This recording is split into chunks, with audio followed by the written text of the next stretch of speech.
जय हिंद साथियों, स्वागत है आपका सीएमसी के ऑफिशियल यूट्यूब चैनल पे। और आज हम बात करने वाले हैं एफकेट 2 2024 के नोटिफिकेशन के बारे में। तो जिस कैंडिडेट का भी सपना है एयरफोर्स की यूनिफॉर्म पहनना, तो इस वीडियो लेक्चर में अंत तक बने रहें। तो चलिए शुरुआत करते हैं इंफॉर्मेशन के साथ। आप स्लाइड पे देख सकते हैं दोस्तों कि एफकेट एंट्री को 3 ब्रांचेस में बांटा गया है। पहला ब्रांच आता है आपका फ्लाइंग, दूसरा ब्रांच आता है ग्राउंड ड्यूटी टेक्निकल और तीसरा ब्रांच आता है आपका ग्राउंड ड्यूटी नॉन टेक्निकल।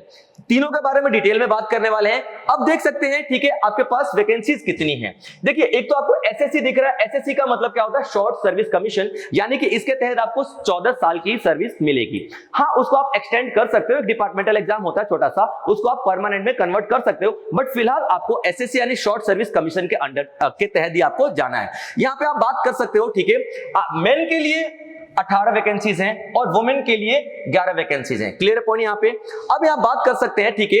अब देखिए, ग्राउंड ड्यूटी टेक्निकल के लिए लॉजिस्टिक, एल मतलब लॉजिस्टिक्स है यहां पे और एम मतलब मीटरोलॉजिस्ट है, ठीक है।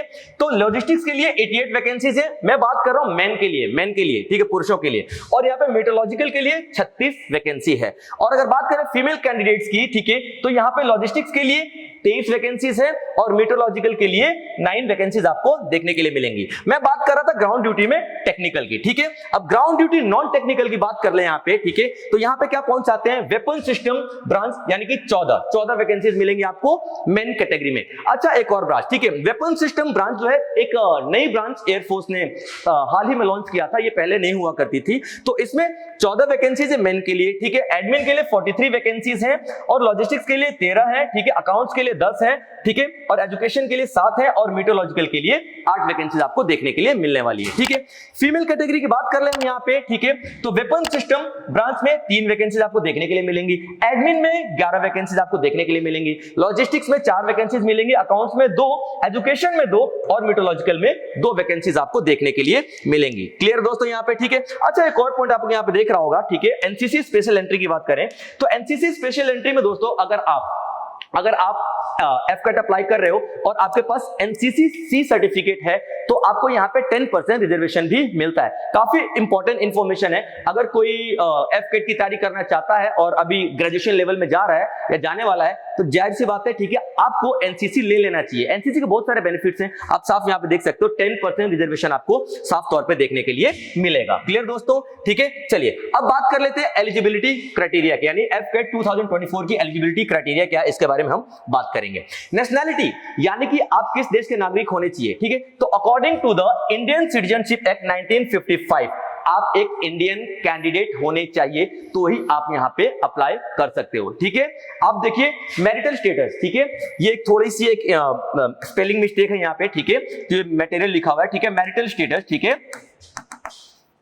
मैरिटल स्टेटस की बात करें हम यहां पे, मैरिटल स्टेटस, तो मैरिटल स्टेटस की बात करें हम यहां पे, तो candidate below 25 years of age must be unmarried, ठीक है। जो कैंडिडेट है, जो एफकेट अप्लाई करने वाला है, वो अनमैरिड होना चाहिए। कब अनमैरिड होना चाहिए, ठीक है? जब उसका कोर्स स्टार्ट होने वाला हो, तब तक वो अनमैरिड ही होना चाहिए। क्लियर पॉइंट यहां पे।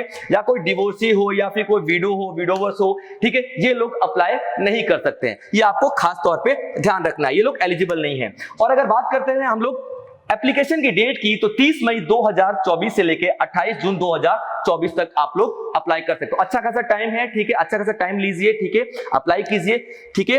अब चलिए अगली इंफॉर्मेशन पे बढ़ लेते हैं। अगली इंफॉर्मेशन दोस्तों आपका एज लिमिट। देखिए, एज लिमिट मैंने पहले भी बताई है, यहां पे आप देख सकते हैं एज लिमिट, ठीक है, मैंने पहले ही बताई है, लेकिन ये सारी चीज एज लिमिट, ठीक है। तो ये क्या है, हम लोग बात करते हैं जो अनमैरिड है उनकी बात कर रहे हैं, जो मैरिड है उनकी बात कर रहे हैं, जो विडो है, विडोवर्स उनकी बात कर रहे हैं, जो डिवोर्सी है उनकी बात कर रहे हैं। यहां पे हम नॉर्मल कैंडिडेट्स की एज लिमिट की बात करने वाले। क्लियर है। अब देखिए, नॉर्मल कैंडिडेट्स यानी कि जो अनमैरिड है, जो विडो नहीं है, विडोवर्स नहीं है, डिवोर्सी नहीं है, मैं उनकी बात कर रहा हूं यहां पे, ठीक है दोस्तों। अब देखिए, बात करते हैं फ्लाइंग ब्रांच में एज लिमिट की बात करें तो 20 साल से 24 साल तक, अभी 20 साल से 24 साल तक, कब तक? 1 जुलाई 2025 तक 20 से 24 साल तक की उनकी उम्र होनी चाहिए। यानी कि अगर साफ तौर पे नॉर्मल कैलकुलेशन की बात करें, ठीक है, तो 2 जुलाई 2001 से लेके 1 जुलाई 2005 के बीच में उनका डेट ऑफ बर्थ आना चाहिए। क्लियर पॉइंट यहां पे। अगर अपर एज लिमिट की बात करें, ठीक है, तो जो कॉमर्शियल पायलट होता है उसके पास अगर लाइसेंस है, तो वो 26 साल तक का की एज में अप्लाई कर सकता है, ठीक है। यानी कि अगर आपका कॉमर्शियल पायलट का लाइसेंस नहीं है तो आप 24 साल तक अप्लाई कर सकते हो। अगर आपके पास कॉमर्शियल पायलट का लाइसेंस है तो आपको 2 साल का रिलैक्सेशन मिल जाता है, ठीक है। आप 2 साल और ज्यादा अप्लाई कर सकते हो। उस केस में आपकी 2 जुलाई 1999 और 1 जुलाई 2005 के बीच में डेट ऑफ बर्थ आनी चाहिए, ठीक है दोस्तों। ये तो बात करते हैं हम फ्लाइंग ब्रांच की। अब बात कर लेते हैं ग्राउंड ड्यूटी टेक्निकल ब्रांच की। नॉन टेक्निकल के बारे में बात करेंगे, ये टेक्निकल ब्रांच की बात कर रहे हैं। तो टेक्निकल ब्रांच में 20 से 26 साल तक आप अप्लाई कर सकते हो। किस डेट तक? 1 जुलाई 2025 तक आपकी एज कितनी होनी चाहिए? 20 से लेके 26 साल तक, ठीक है। और आपका जो बोर्न डेट होनी चाहिए वो आपका 2 जुलाई 1999 से लेके 1 जुलाई 2005, ठीक है। 1 जुलाई 2005 के बीच में आपका डेट ऑफ बर्थ आना चाहिए, ठीक है।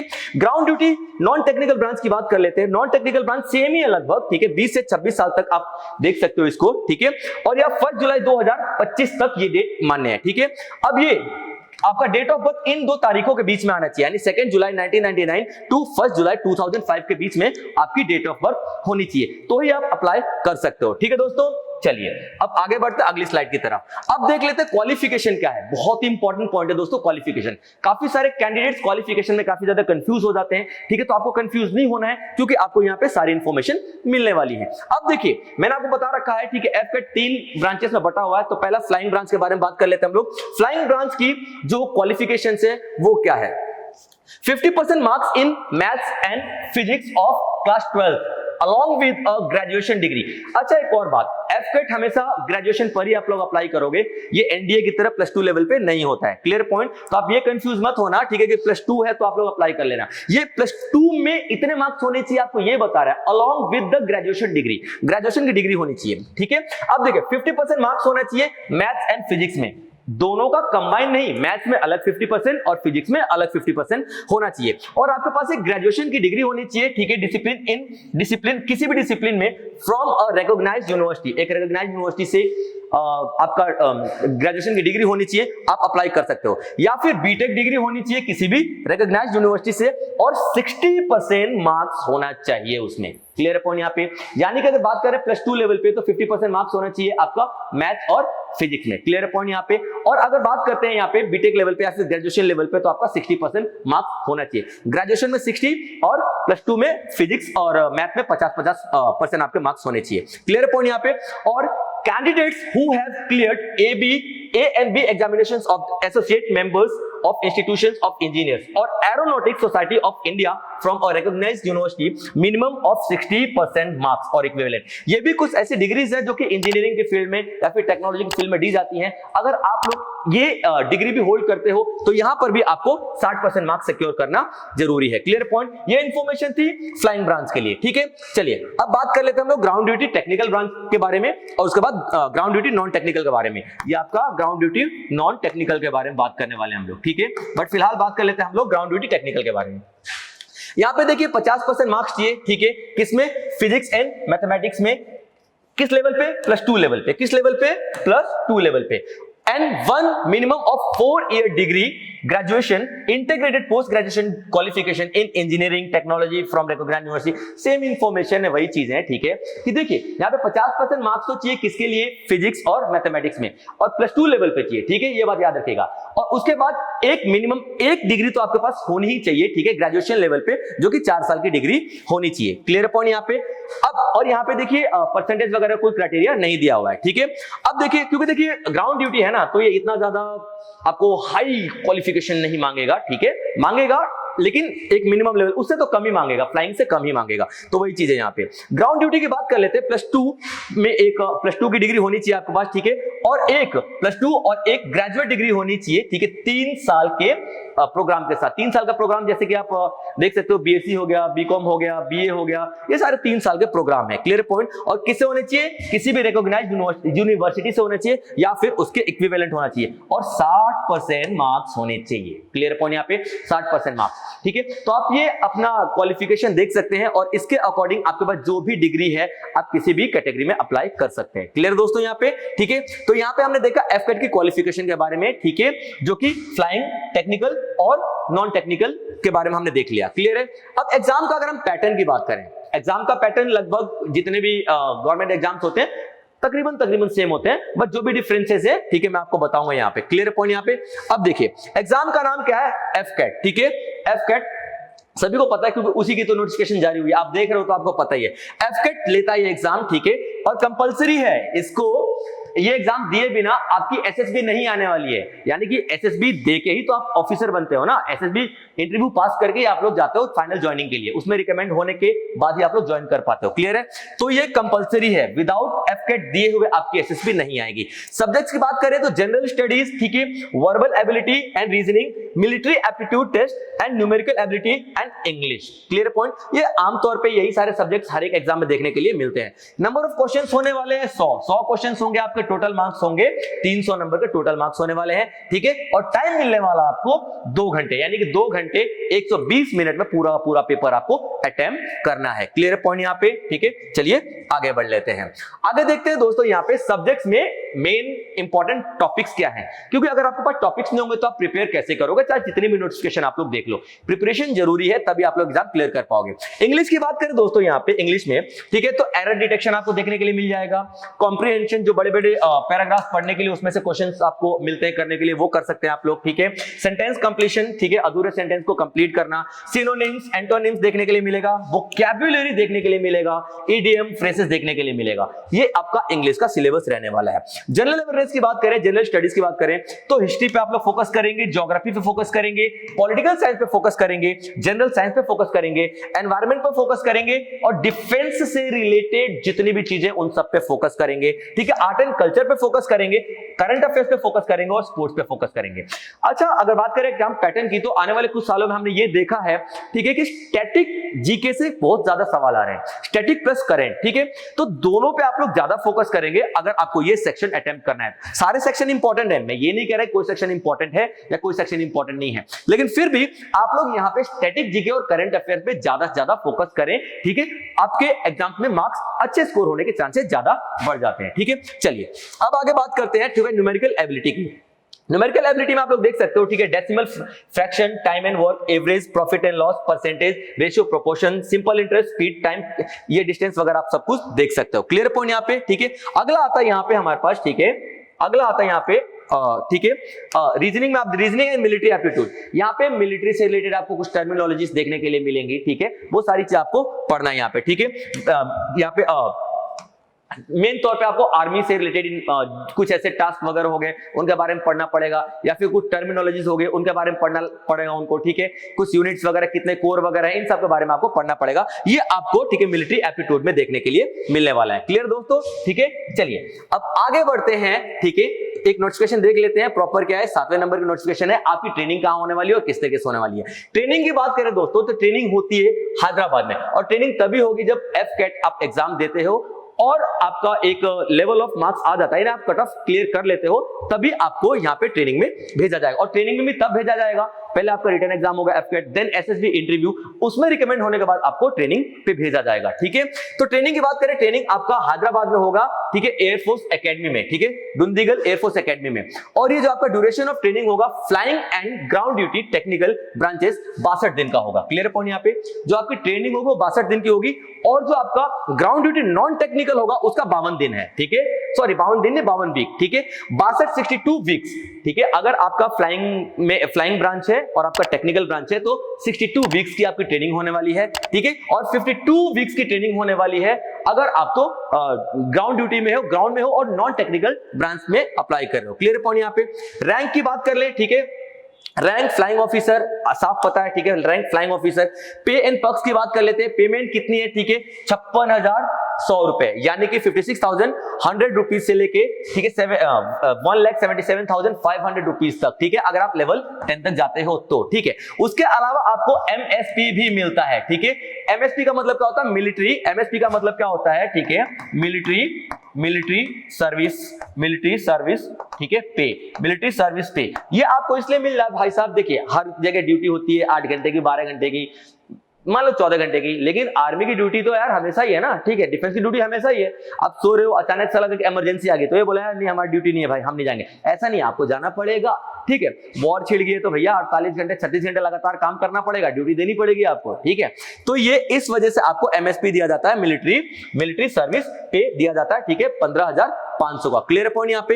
अच्छा एक और चीज, ठीक है, ये bank is mandatory at the time of joining. जब भी आप लोग अगर एफकेट क्लियर करके एसएसबी क्लियर करके ज्वाइनिंग में जाते हो, ट्रेनिंग में जाते हो, तो आपका बैंक मैंडेटरी है। भाई साहब सैलरी कहाँ आएगी, ठीक है, पुराना जमाने में आती थी, ठीक है, मिलता था कैश में लिफाफे में, अब पूरी आपकी सैलरी यहीं पे आएगी। और आधार कार्ड तो खैर ऑब्वियस सी बात है मैंडेटरी है ही है, ठीक है। चलिए आगे बढ़ते हैं। अलाउंस की बात कर ले तो अलग अलग तरीके के अलाउंस मिलते हैं, टीए मिलता है, डीए मिलता है, मेडिकल मिलता है, कैंटीन फैसिलिटीज मिलती है, ये सारी चीजें आप लोगों को यहाँ पे देखने के लिए मिल जाएंगे। क्लियर पॉइंट यहाँ पे, ठीक है। प्लेसेस ऑफ पोस्टिंग, जहां पे अगर आपको हिली एरियाज वगैरह में पोस्टिंग मिलती है तो वहां के लिए अलग अलाउंस है, ठीक है। तो यहाँ पे अलाउंस का स्पेशल कुछ मेंशन नहीं किया गया कितना रुपए मिलता है, क्योंकि अलग अलग अलाउंस है ना भाई। अगर मैं बात कर लेता हूँ, ठीक है, अलग अलग शहर में अलग अलग अलाउंस मिलते हैं, तो भैया जो कितना डियरनेस अलाउंस हो गया, ठीक है, तो किस शहर में कितनी डियरनेस है आपको कैसे पता चलेगा, ठीक है। तो अलग अलग शहर के लिए अलग अलग, तो यहाँ पे पर्टिकुलर अमाउंट आपको मेंशन नहीं किया गया, बट फिर भी आप लोग नाम देख सकते हो, ठीक है, कितने होता है, ठीक है, flying, transport, technical field area, सब कुछ आप लोग देख सकते हो, ठीक है।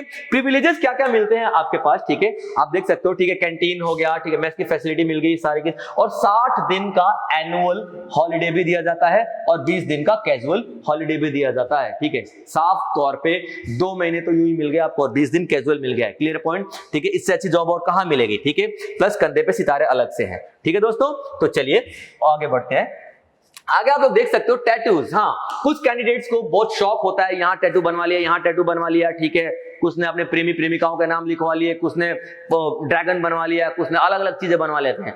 तो अगर आप एयरफोर्स का किसी भी डिफेंस में जाना चाहते हैं तो ये टैटू अलाउ नहीं होते हैं। आपको कोई भी परमानेंट टैटू हो जो कि विजिबल है, ठीक है, जो कि आपका विजिबल है, आपको टैटू अलाउ नहीं होगा, ये बात याद रखिएगा। अगर टैटू अलाउ होगा, देखते बोले चलो निकलो यहाँ से भाई, ठीक है, तुम टैटू वाले हो, तुम ज्यादा स्टाइल मार रहे हो, ठीक है, तुमको नहीं रखेंगे हम, ठीक है, ये सारी चीज आप लोग देख रहे हो, टैटू अलाउ आपका नहीं होने वाला है। क्लियर पॉइंट यहाँ पे, ठीक है। अब आगे बढ़ते हैं, ठीक है, फी स्ट्रक्चर की बात कर लेते हैं। तो फी स्ट्रक्चर आपका 550 रुपया आप लोग भरे, 550 रुपया प्लस जीएसटी, ठीक है, प्लस जीएसटी नॉन रिफंडेबल है। एक बार आपने भर दिया तो रिफंड आपको नहीं मिलने वाला है। लेकिन अगर आप एनसीसी कैडेट हो, ठीक है, एनसीसी स्पेशल एंट्री से भर रहे हो, तो उसके लिए आपको कोई भी फीस भरने की जरूरत नहीं है, ये आपके लिए बिल्कुल फ्री ऑफ कॉस्ट होता है, ठीक है। फिजिकल कंडीशंस की बात कर लेते हैं। तो फिजिकल कंडीशन आपको फिजिकल टेस्ट पास करना पड़ेगा, ठीक है, ऑब्वियसली देखना पड़ेगा, करना पड़ेगा, ठीक है। तो इसमें क्या होता है, 1 मील की दूरी तय करनी होगी, यानी 1.6 किलोमीटर 10 मिनट में। ये तो यार पैदल चल के लिए इंसान कर लेगा, थोड़ा सा स्पीड बढ़ा लो, क्लियर कर लो, कोई दिक्कत नहीं है, ये बहुत बड़ी बात नहीं है, ठीक है। पॉइंट है 10 पुशअप्स होंगे और 3 चिन-अप्स आपको लगाने होंगे, ये आपका फिजिकल पॉइंट है, ठीक है। और एयरफोर्स एकेडमी, ठीक है, विच एनकम्पासेस रनिंग, ठीक, रनिंग, स्विमिंग, ये सब में मतलब आपका जो फिजिकल है इतना सही होना चाहिए, मतलब कि आप ये सारी ट्रेनिंग के दौरान रनिंग हो गया, स्विमिंग हो गया, जितना भी फिजिकल ट्रेनिंग है, ये एटलीस्ट इनको पास कर दो। पता लग रहा है आपको भैया 2 किलोमीटर दौड़ा दिया, हांफने लगे, फेफड़े बाहर आने लगे, तो कोई मतलब नहीं है, ठीक है। तो ये सारी चीजें आपको देखनी पड़ेगी, ठीक है।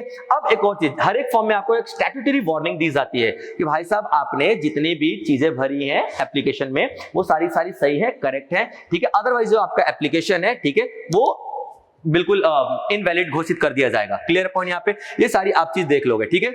आगे देखते हैं और क्या चीजें हमारे पास, ठीक है, नहीं, ओके, एक वेबसाइट से आपको देख सकते हो, ठीक है, और जितनी भी इंफॉर्मेशन हैं, ठीक है, जो आप इस वेबसाइट पे जाके और भी चेक कर सकते हो सारी इंफॉर्मेशन, ठीक है, या पीडीएफ आप लोग डाउनलोड कर सकते हो। कई बार क्या होता है, मैंने तो पढ़ा दिया, आप कितना और कितनी बार देखोगे, 1-2 बार देख लो तो वैसे ही आपको क्लियर हो जाएगा। फॉर्म फिलअप करते हो तो सारी वीडियोस को आप लोग के पास फिर से रिवाइज कर लेना। लेकिन अगर आप पीडीएफ डाउनलोड करना चाहते हो तो 2 वेबसाइट्स आपके सामने आप देख सकते हो, ठीक है, करियर इन इंडियन एयरफोर्स.cdac.in और दूसरा आता है fcat.cdac.in। ये दोनों की दोनों वेबसाइट्स हैं, यहां से आप लोग पीडीएफ डाउनलोड कर सकते हो। क्लियर पॉइंट दोस्तों, तो ये थी एक कंप्लीट इंफॉर्मेशन FCAT 2024 के बारे में, ठीक है। उम्मीद है आपको सारी की सारी इंफॉर्मेशन मिल गई होगी, ठीक है दोस्तों।